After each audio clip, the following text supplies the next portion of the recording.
पहले थैली का आरोप, अब सूटकेस का विवाद। बिहार की राजनीति में इस वक्त जेडीयू को लेकर ऐसा घमासान मचा है जिसने सत्ता के गलियारों में सनसनी फैला दी है।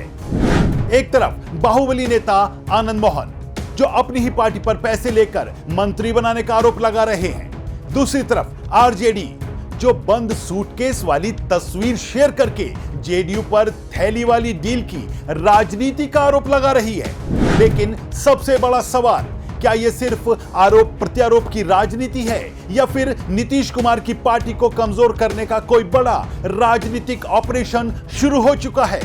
क्या बिहार की राजनीति में पोस्ट नीतीश युग की तैयारी होने लगी है? और क्या जेडीयू को धीरे धीरे एक कमजोर सहयोगी दल में बदलने की पटकथा लिखी जा रही है? आज की रिपोर्ट में थैली से लेकर सूटकेस तक पूरा राजनीतिक खेल समझिए। नमस्कार, आप देख रहे हैं वाईबीएन बिहार झारखंड और मैं हूं दीपक गौड़। बिहार की राजनीति में इन दिनों सबसे ज्यादा चर्चा अगर किसी पार्टी को लेकर है तो वो है जेडीयू। एक समय बिहार की राजनीति का केंद्र रही जेडीयू आज लगातार सवालों और विवादों में घिरे। पहले आनंद मोहन ने पार्टी को थैली वाली पार्टी कहा, फिर मंत्री पद बिकने के आरोप लगे और अब सूटकेस विवाद ने राजनीतिक माहौल को और गर्मा दिया है। सबसे दिलचस्प बात यह है कि इस पूरे विवाद में बार बार कुछ नाम सामने आ रहे हैं और विपक्ष इसे मुद्दा बनाकर जेडीयू पर लगातार हमलावर है। असल मुद्दा यह है कि आनंद मोहन के बयान के बाद जेडीयू पर भ्रष्टाचार और पैसे के लेन देन के आरोप की राजनीति तेज हो गई है। पहले आनंद मोहन ने आरोप लगाया कि जेडीयू के मंत्री पद के लिए थैलियां चली और अब आरजेडी के एक नेता ने एक वायरल तस्वीर के जरिए थैली विवाद को आगे बढ़ाते हुए सूटकेस राजनीति का आरोप लगा दिया है। इस तस्वीर में जेडीयू के कार्यकर्ता अध्यक्ष संजय झा, ललन सिंह और एमएलसी दिनेश सिंह दिखाई दे रहे हैं और बस यहीं से बिहार की राजनीति में थैली विवाद के बाद सूटकेस विवाद का नया युद्ध शुरू हो गया। तो आज मुद्दा गर्म है में आज के इस एपिसोड में हम इस मुद्दे को 7 पॉइंट के जरिए समझेंगे। पहला, आनंद मोहन ने थैली वाला आरोप क्यों लगाया? दूसरा, सूटकेस वाली तस्वीर का पूरा सच क्या है? आरजेडी इस मुद्दे को इतना बड़ा क्यों बना रही है?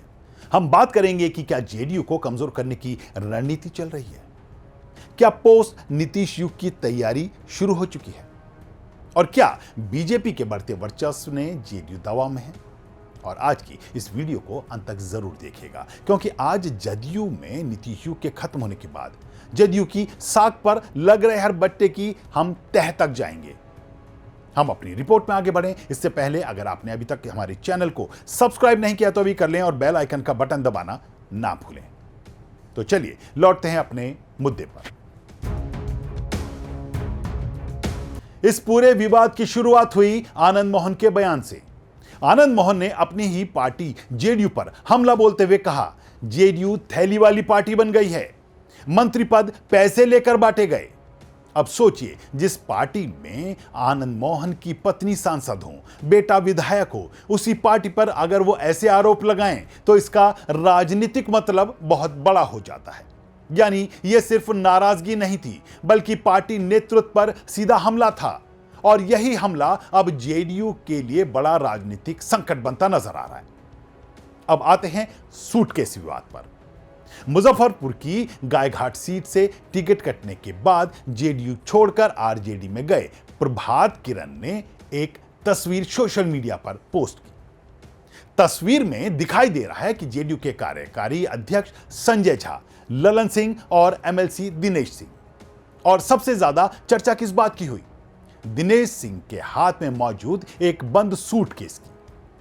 प्रभात किरण ने आरोप लगाया कि यही है जेडीयू की बंद थैली की राजनीति का प्रमाण। और फिर आरजेडी ने भी इस तस्वीर को उठाकर जेडीयू पर हमला तेज कर दिया।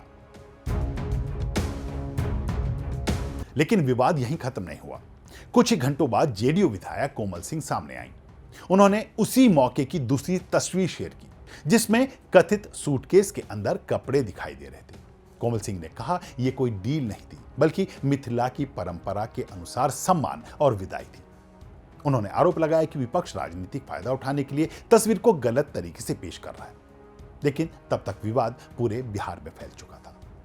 हालांकि कोमल सिंह के फोटो पर सफाई देने के बाद राजद के नेता ने एक एआई जनरेटेड फोटो बनाई जिसमें कपड़े बदल गए थे, सूटकेस में कपड़े बदल गए थे, और उन्होंने कहा कि अब मुजफ्फरपुर के तथाकथित मुख्यमंत्री अब एआई के जरिए झूठी फोटो बनाकर प्रचारित कर रहे हैं।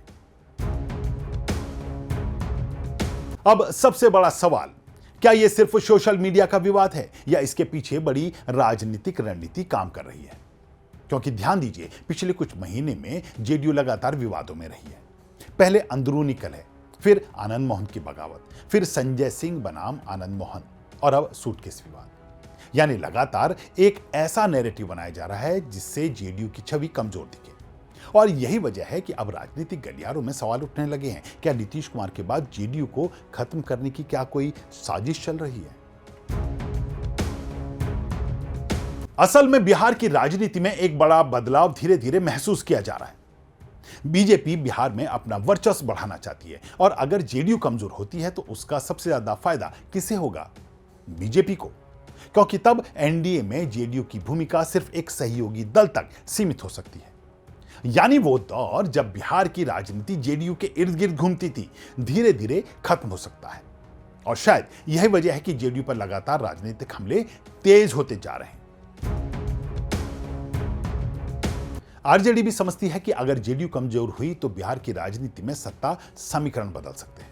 इसलिए विपक्ष लगातार जेडीयू की विश्वसनीयता पर सवाल उठा रहा है, और दूसरी तरफ जेडीयू अभी तक इन विवादों पर पूरी तरह नियंत्रण करती नहीं दिख रही। यही वजह है कि थैली से शुरू हुआ विवाद अब सूटकेस तक पहुंच चुका है। अब सवाल आपसे, क्या आपको लगता है कि जेडीयू को जानबूझकर निशाना बनाया जा रहा है? और क्या बिहार में पोस्ट नीतीश राजनीति की तैयारी शुरू हो चुकी है? कमेंट करके अपनी राय जरूर बताइएगा। तो कुल मिलाकर तस्वीर साफ है, जेडीयू इस वक्त अपने सबसे मुश्किल राजनीतिक दौर से गुजरती नजर आ रही है।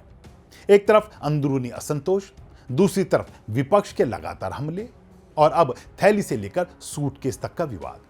लेकिन असली सवाल अभी भी वही है, क्या यह सिर्फ राजनीतिक आरोप है या फिर बिहार की राजनीति में नीतीश युग को खत्म करने की जमीन तैयार की जा रही है? क्योंकि अगर जेडीयू कमजोर पड़ती है तो बिहार की राजनीति का पूरा संतुलन बदल सकता है। मुद्दा गर्म है कि इस एपिसोड में इतना ही।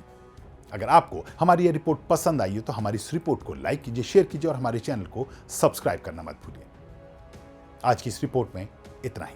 एक बार फिर जुड़ेंगे ऐसे ही एक नए मुद्दे के साथ। तब तक के लिए दीजिए इजाजत। नमस्कार।